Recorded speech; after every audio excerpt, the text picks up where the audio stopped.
The ice cracked beneath his feet, and Daniel Reed fell into darkness. He had been alone in the lower tunnels, scanning a strange energy signature that pulsed like a slow heartbeat deep beneath the frozen surface of Vero 7. His team waited above, drinking recycled coffee and complaining about the cold. None of them knew that 30 meters below their camp, the ground was about to swallow one of their own. Daniel hit something hard, then softer, then nothing at all. When he opened his eyes, he thought he was dreaming. The chamber around him stretched impossibly wide, bigger than any space should exist this far underground. The walls curved upward like the inside of a shell, covered in patterns that glowed with soft blue light. The patterns moved, flowing like water, responding to something. Responding to him, he tried to stand, but his legs refused. His helmet had cracked in the fall, and cold air bit at his face. Blood ran from a cut above his eye. He was alive, but barely. "Hello."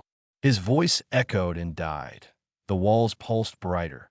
Daniel had studied xenoarchaeology for 15 years. He had walked through the empty cities of Proxima 3 and decoded the prayer stones of the wanderer species.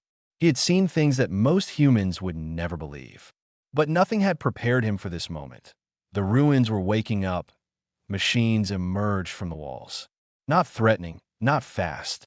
They unfolded like flowers, extending sensor arrays toward him with careful precision. Orbs of pale light detached from the ceiling and floated down, surrounding him in a gentle constellation. They made no sound, but Daniel felt something pressing against his mind. Not words, something older, something that bypassed language entirely. "Welcome," the feeling said. "We have waited." "Who are you?" Daniel whispered. "What is this place?" Images flooded his mind. A species tall and thin, with skin like polished stone and eyes that held galaxies. They built cities that sang. They crossed distances that would take humans millennia. They watched young worlds grow and evolve, seeding life with patient hands. And then, at the height of their power, they vanished, the Keepers. Daniel had heard the name in old theories, discredited papers, the ramblings of scientists who had lost their careers chasing shadows. They were supposed to be myth. They were real. More images came. Earth, young and violent, covered in oceans of fire. The Keepers watching, waiting, adjusting. Life emerging, struggling, evolving. Millions of years compressed into seconds. And through it all, a single thread of purpose. They were building something, creating something, waiting for it to grow, waiting for humans. Daniel's heart pounded. The machines around him pulsed in rhythm with it, matching his beat exactly. That was what had triggered the awakening. Not his presence, not his equipment, his heartbeat, the specific pattern of a human heart, unique in all the galaxy, the signature the Keepers had programmed into their systems 300,000 years ago. "Why us?" he asked. "Why humans?" The answer came as emotion rather than explanation. Pride, hope, love. The Keepers had not created humans as tools or servants. They had created them as children, heirs to everything they had built, everything they had learned, everything they had hidden away in vaults scattered across the stars. Daniel, try to process this. Humanity was not an accident. They were designed, chosen, and somewhere in this frozen moon, the Keepers had left them an inheritance. His radio crackled with static. Asha's voice broke through, worried and sharp. "Daniel, Daniel, do you copy? We lost your signal. What happened?" He reached for his radio, but stopped. Above him, something massive was moving. The ceiling itself seemed to shift, and then it opened. A single eye, crystalline and ancient, focused on his face. It was the size of shuttlecraft. It studied him with intelligence that made human science look like children playing with blocks. The eye blinked once. "You have come." The feeling pressed into his mind. "The inheritance awaits. But first, you must prove worthy." Daniel's blood went cold. "Prove worthy." "How?" The eye did not answer. Instead, the walls around him began to shift. Passages opened where there had been solid stone. Deep in the ruins, something growled. Something that had not moved in millennia was stretching its limbs. The Keepers had left guardians. "Daniel!" Asha's voice screamed through the radio. We're detecting massive energy spikes. Something is happening down there. He grabbed the radio with shaking hands. Asha, listen to me. Get the team ready. This place is waking up, and I think it wants to test us. Test us? What are you talking about? Daniel looked up at the massive eye, still watching him, still waiting. The orbs of light had arranged themselves into a path, leading deeper into the ruins. An invitation, a challenge. I don't know yet, he said, but I think humanity's future might depend on what happens next. The eye closed slowly, satisfied, and in the darkness beyond the path of lights, the guardians began to stir. 300,000 years of silence ended with a single human heartbeat. The Heartstone had waited.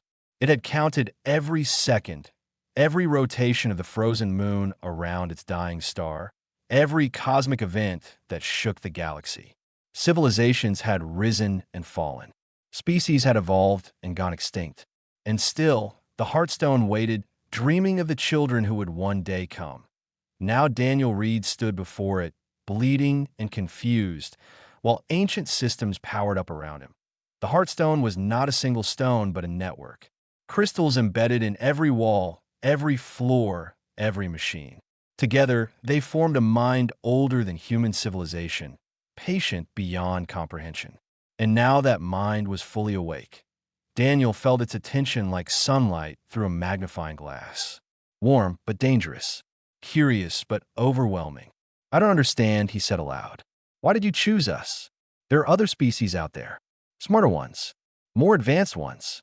The answer came in memories that were not his own, that he saw the keepers in their final days. Their cities crumbling. Their children dying. A plague they could not cure, spreading through their population like fire through dry grass. They had weeks left, maybe months. And in that time, they made a choice. They would not let their knowledge die with them. Daniel watched them build the vaults. 17 structures hidden across the galaxy, each one containing the collected wisdom of a species that had existed for millions of years. Medical technology that could cure any disease. Energy systems that could power worlds without pollution. Communication devices that could reach across the stars in seconds. And more. So much more. But the keepers were careful. They had seen what happened when young species gained too much power too quickly. They had watched civilizations destroy themselves with weapons they did not understand. So they built the vaults with locks. Biological locks. The inheritance would only open for a species that matched specific criteria, that a species with hearts that beat in a particular rhythm. Minds that processed emotion in a particular way. A species capable of both violence and mercy, of both selfishness and sacrifice. A species that could choose. Humans, the keepers had not created humanity from nothing. They had guided evolution, nudging it gently over billions of years. They had planted the seeds of what humans would become and then stepped back, waiting to see what would grow. And now the harvest had come. Daniel felt his knees as the weight of it pressed down on him. His entire species was not an accident. Every war, every triumph, every failure and success had been watched, evaluated, hoped for. Why me, he asked. Why am I the first? Because you came seeking knowledge, not power. Because you carry grief, but have not let it make you cruel. Because your heart still beats with hope despite everything you have lost. Daniel thought of his wife. Anna, dead 3 years now, killed when the colony dome on Ares IV collapsed. He had blamed himself. He had run from Earth, from memories, from everything that reminded him of her. He had come to the edges of explored space, looking for something he could not name. Maybe this was it. The Heartstone showed him more. A map of the galaxy with 17 points of light. The other vaults, sleeping, waiting. Each one holding a different piece of the inheritance. Together, they could transform humanity into something greater than they had ever imagined. But there was a problem. Daniel saw shadows moving through the vision. Ships that did not belong to humans. Species that had discovered the vaults long ago and decided that humanity must never reach them. The Consortium, a coalition of spacefaring civilizations that had agreed on one thing. The Keeper's children were too dangerous to inherit. They know about us. Daniel asked. They know. They fear. They watch. Are they watching now? The Heartstone hesitated. The pause lasted only a second, but it told Daniel everything. Yes. They're coming. Above him, far above, his team was working to reach him. Asha was already preparing for extraction. They had no idea what was approaching from the darkness between stars. Daniel stood up. His legs were steady now. His mind was clear. Whatever he had been before he fell into this place, he was something different now. Something more. How long do we have? Hours. Perhaps less. Then show me everything. Show me what I need to take with me. Show me how to protect my people. The Heartstone pulsed with something that felt like approval. Around Daniel, walls slid open. Passages lit up with soft blue light. And deep in the structure, the Guardians stirred. First you must prove worthy, the Heartstone reminded him. The trials await. I'm ready. No, but you will be. The path forward opened, leading down into darkness where ancient machines waited to test the worthiness of the Keeper's children. Daniel took a breath, thought of Anna, and began to walk. Behind him, the massive crystalline I watched. And far above, beyond the ice, beyond the atmosphere, a consortium ship dropped out of faster-than-light travel and began its descent toward the frozen moon. The race had begun. The ropes snapped tight, and Asha Okonkwo dropped into hell. She had been a soldier for 12 years before joining the Frontier Exploration Corps. She had fought in the colony wars. She had killed men and aliens and machines. Nothing scared her anymore, until now. The chamber she landed in made no sense. The walls moved like breathing flesh. Gravity pulled in directions it should not. And somewhere in the shifting darkness, she could hear Daniel's voice calling for help. Daniel, where are you?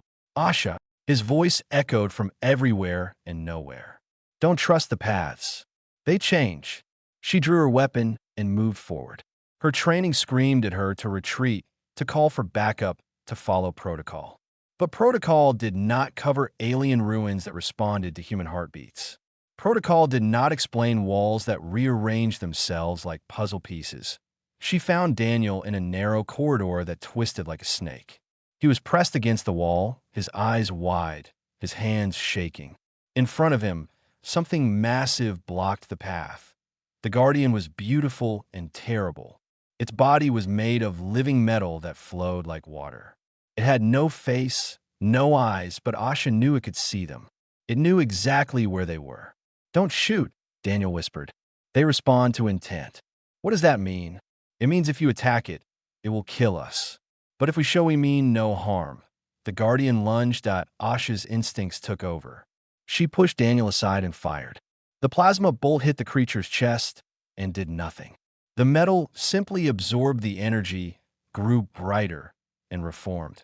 The Guardian struck her across the room. She hit the wall hard enough to crack her armor. Stars exploded in her vision. Asha! Daniel ran to her side as the Guardian advanced. It was not hurrying. It did not need to. They were trapped in a corridor with no exit, facing something they could not hurt. I told you not to shoot, Daniel hissed. Old habits. She spat blood. Any other ideas? The Guardian raised one arm. It shifted into a blade longer than Asha was tall. The message was clear. Submit or die. Daniel stepped between them. Wait, he said. Please. We are not your enemies. The Guardian paused. Its blade hovered inches from Daniel's face. We came here seeking knowledge, understanding. We did not come to take by force. Daniel's voice was steady despite his terror. The Keepers made you to protect this place, but they also made you to recognize their children. We are those children. Let's prove it. The blade did not move. Asha struggled to her feet. Her weapon was gone, knocked away in the attack. She had nothing left but her hands and her training. And neither would help here. She made a choice. I'm sorry, she said to the Guardian. I was afraid. Where I come from, things that attack your enemies. I did not understand. The Guardian turned its eyeless face toward her. I have spent my whole life fighting. It is all I know. But if the Keepers wanted fighters, they would have chosen a different species. Asha lowered her hands, palms open. They chose humans. And humans are more than soldiers. The corridor was silent. The Guardian stood motionless. Then, slowly, the blade retracted. The living metal softened. The Guardian stepped aside, revealing a passage that had not existed before. Daniel let out a breath he did not know he was holding. How did you know that would work? I didn't. Asha retrieved her weapon, but did not holster it. But I figured if ancient aliens designed a test, they probably were not testing whether we could kill things. We were already good at that. They walked past the Guardian. As they did, it reached out and touched Asha's shoulder. The contact sent a jolt through her mind. Images, emotions, a species watching their creation grow, hoping it would learn that strength without mercy was just destruction. The Guardian was not trying to stop them. It was trying to teach them. They encountered 3 more Guardians in the hours that followed. Each one presented a different challenge. One blocked a path until Daniel shared water from his canteen with a wounded creature they found lying in the shadows. One refused to move until Asha carried that same creature to safety despite the weight and the danger. One simply watched as they chose between a path of gold and a path of stone, rewarding them when they chose the humble route. That by the time they reached the central vault, both of them were exhausted. But they had passed. The vault doors stood 30 meters tall, covered in symbols that glowed with inner light. And they were already open. Someone got here first, Asha said. Daniel stepped through the doors and stopped. The vault was a cathedral of crystals and machines. Data storage beyond anything humans had built. Technology that could change everything. And in the center, sitting by a small fire, an old man looked up at them with tired eyes. "Took you long enough," he said. "I was starting to think the Keepers made a mistake choosing your species." "Who are you?" Daniel demanded. The old man smiled. It was not a happy expression. "My name is Isaac Brennan, and I have been waiting 20 years to tell someone the truth about why the galaxy wants humanity dead." Isaac Brennan had not seen another human face in 6 months. He had almost forgotten what it felt like to be looked at with something other than pity or contempt. The fire crackled between them. Real fire, made from materials he had carried down into the ruins. The ancient machines had not objected. They seemed to understand that old men needed warmth. 20 years ago, I was the leading xenoarchaeologist on Earth, Isaac said. His voice was rough from disuse. I had discovered fragments of Keeper technology on 3 different worlds. Star maps, genetic records, proof that humanity was not alone in its origins. Daniel and Asha sat across from him. They were tired and wounded, but their eyes were sharp. Good. They would need that sharpness. I tried to publish my findings. The academic community laughed at me. But that was not the problem. Isaac pulled a data crystal from his pocket. It glowed faintly in the firelight. The problem was that the consortium did not laugh. They took me very seriously. "The consortium," Daniel repeated. "The Heartstone showed me something about them. Then you know they are afraid of us." Terrified, actually. Isaac smiled bitterly. 5 species, spacefaring for thousands of years. And they have spent the last 3 centuries making sure humanity never learns what we truly are. Asha leaned forward. "Why? What threat could we possibly pose?" "None. Yet." Isaac coughed, a wet sound that spoke of damaged lungs. "But the Keepers did not just leave us technology. They left us potential. The consortium species have hit their evolutionary ceiling. They cannot grow further. But humans? We are still becoming, still changing. In another 1,000 years, we might surpass everything the Keepers ever achieved." The vault hummed around them. Daniel could feel the Heartstone listening, adding its own confirmation to Isaac's words. The consortium discovered the vaults before humanity even developed space travel. Isaac continued. They tried to open them. Failed. The vaults were keyed to human biology. So they did the next best thing. They sealed the locations away, buried the evidence. And when humans finally reached the stars, the consortium made sure we never looked in the right direction. "How do you know all this?" Daniel asked. Isaac held up the data crystal. "Because one of them told me. A consortium scientist who believed what they were doing was wrong. She gave me this before they killed her. Star maps, vault locations, everything the consortium has spent centuries hiding." He pressed the crystal into Daniel's hands. 3 vaults, Isaac said. "That is all I could verify before they destroyed my career." one in the Andromeda Cluster, one in the Cygnus Arm, one orbiting a dead star that humans have not even discovered yet. Together with this one, that makes 4. Enough to change everything. Daniel looked at the crystal. It weighed almost nothing, but he could feel the history it carried. The sacrifice. The hope. Why did you come here alone? Asha asked. Why not bring help? Isaac laughed. It turned into another cough. Who would believe me? I spent 20 years as a joke. The crazy professor who thought aliens were watching us. By the time I finally found this place, I was dying anyway. He lifted his shirt. His skin was covered in radiation burns, still fresh despite months of healing. My ship was not built for landing on moons. I made it down, but just barely. We can get you out, Daniel said. We have a medical bay, no. Isaac's voice was firm. I knew I was dying when I came here. I made my peace with it. All I wanted was to see inside, to know I was right. His eyes glistened, and I was. The keepers were real. Humanity matters. That is enough. He reached out and gripped Daniel's arm with surprising strength. But you have to promise me something. What? The inheritance. The technology. Do not use it for war. Isaac's grip tightened. The consortium fears us because they think we will become conquerors. Prove them wrong. Use what the keepers left to connect, not destroy. To heal, not harm. Daniel met the old man's eyes. He saw decades of pain there. Decades of being ignored, mocked, dismissed. And underneath it all, a hope that had never died. I promise. Isaac released him. The tension left his body. For the first time in years, he looked at peace. Good. He settled back against the crystal wall behind him. Now, there is something else you need to know. What? The consortium ship. It entered orbit 2 hours ago. Isaac smiled weakly. They're coming to destroy this place. And everyone in it. Asha jumped to her feet. We need to warn the others. Your radio will not reach them from here. Isaac pointed toward a passage on the far side of the vault. But the Heartstone can. Go. Save your people. Save yourselves.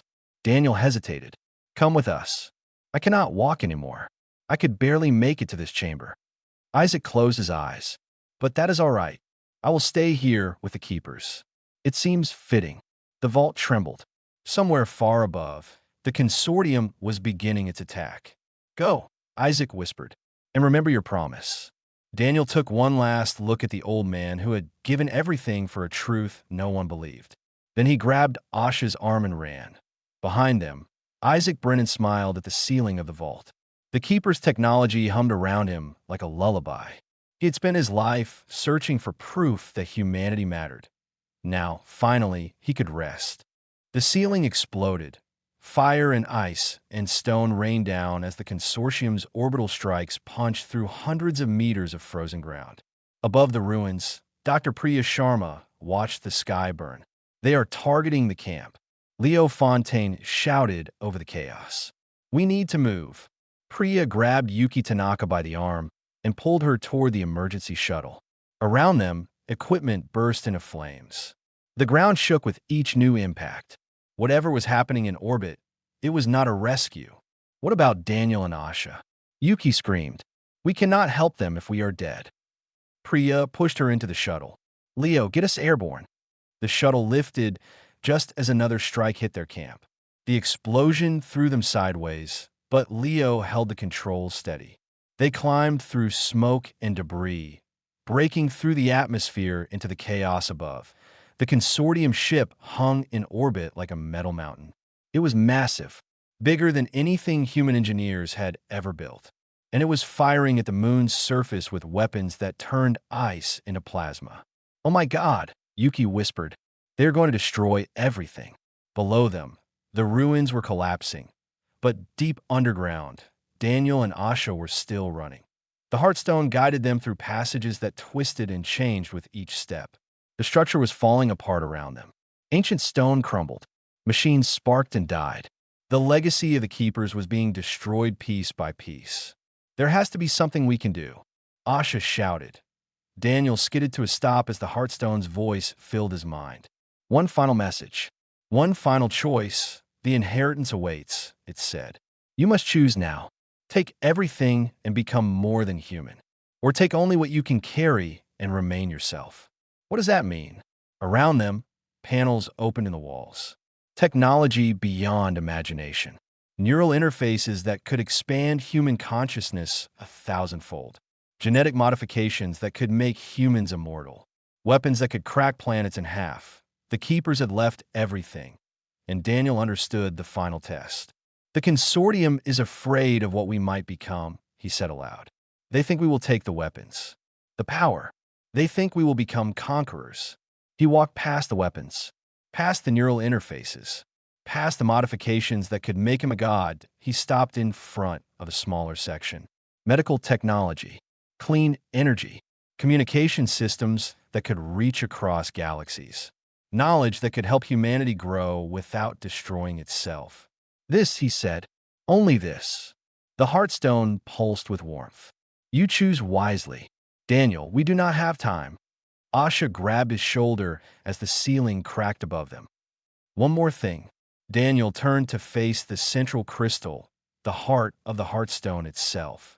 Can you send this knowledge to Earth? All of it. A signal they cannot intercept or stop. The Heartstone considered. Yes, but it will drain the last of our power. These ruins will seal forever. Do it. Above them, the Consortium ship detected a massive energy surge from the moon's surface. They tried to stop it. They fired everything they had. But they were too late. The signal burst from the ruins like light from a dying star.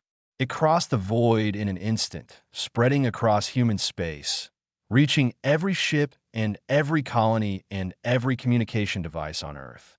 Billions of people heard the same message at the same moment. The truth about the Keepers. The truth about humanity.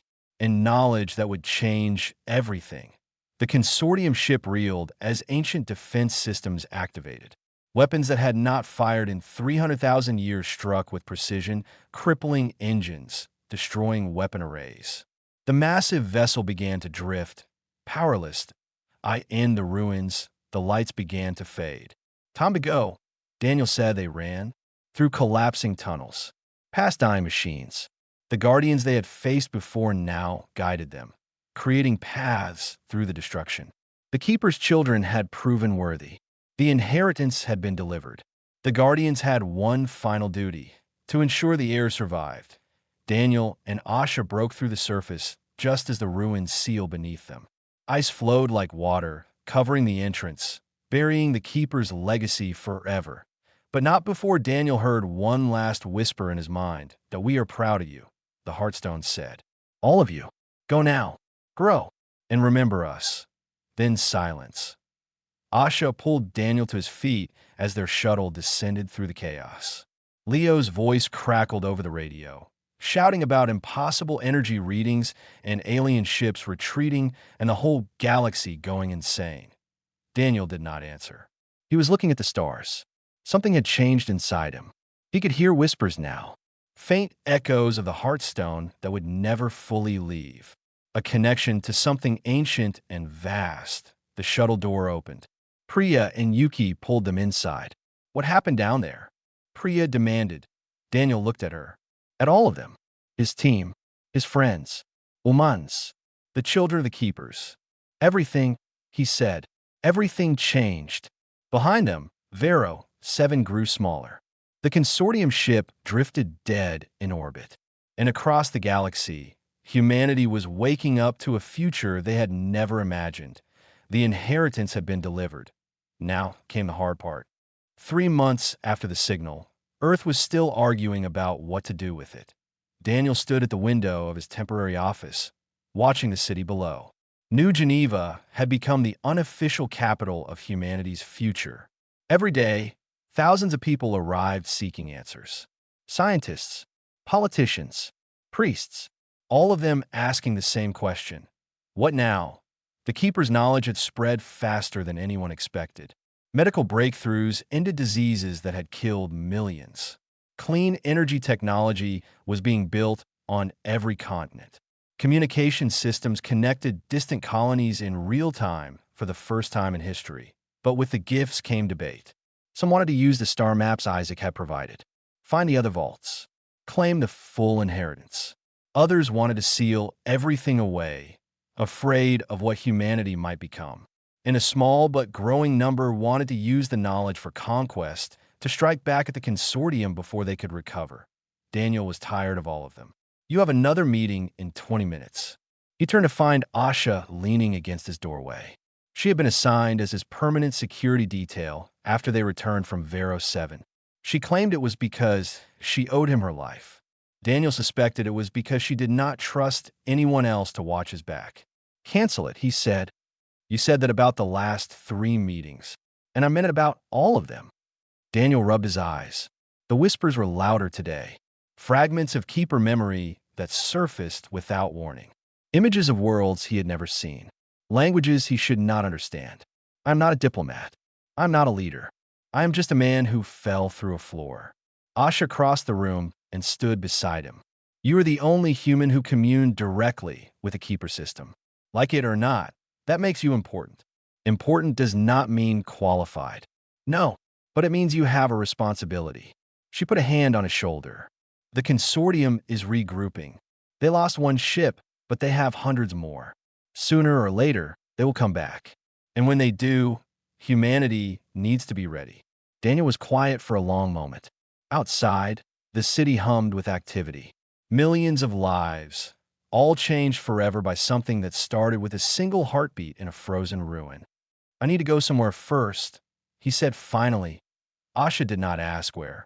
She simply followed. The shuttle ride to Vero 7 took 6 hours. The moon had been declared a protected site, off-limits to everyone except authorized personnel. Daniel was the only person with permanent authorization, that he walked across the ice to the place where the ruins had been. The entrance was gone now, buried under meters of frozen water. But Daniel could still feel it. A connection. A thread that would never fully break. He knelt and placed something on the ice. A data crystal. Isaac's research, complete with his vindication. The old man who had spent his life being mocked was now being called a prophet.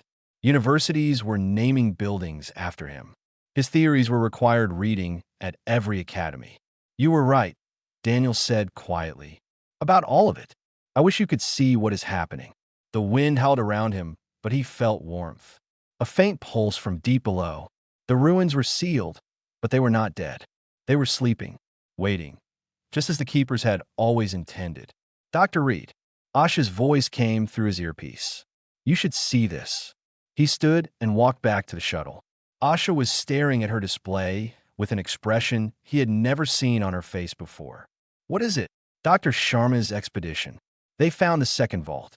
Asha looked up at him. It is waking up. Daniel felt his heart skip. The whispers in his mind grew louder, excited. 16 other vaults across the galaxy, each one containing pieces of the Keeper's legacy, each one waiting for human hearts to trigger their awakening. That is not all, Asha continued. She expanded the display. A message, ancient symbols that somehow Daniel could read as easily as English children of the Keepers. We have heard your call. We have waited long for this moment. The inheritance is vast. You have proven worthy of the first gift. Now the journey truly begins. Daniel stared at the message. The Keepers had not just left technology. They had left a path, a road that would take humanity across the galaxy and beyond. What do we do? Asha asked. Daniel looked out at the stars. The universe had never seemed so large or so full of possibility. We keep our promise, he said. We grow. We connect. We become what the Keepers hoped we would be. He turned back to Asha with something that was almost a smile. And we do it together. Behind them, Vero 7 glowed in the light of its distant star. Beneath the ice, the Heartstone dreamed of children who had finally come home. And across the galaxy, vault after vault began to stir, ancient systems detecting the signal that meant humanity was ready. The dawn had arrived. The heirs were awake, and the universe would never be the same.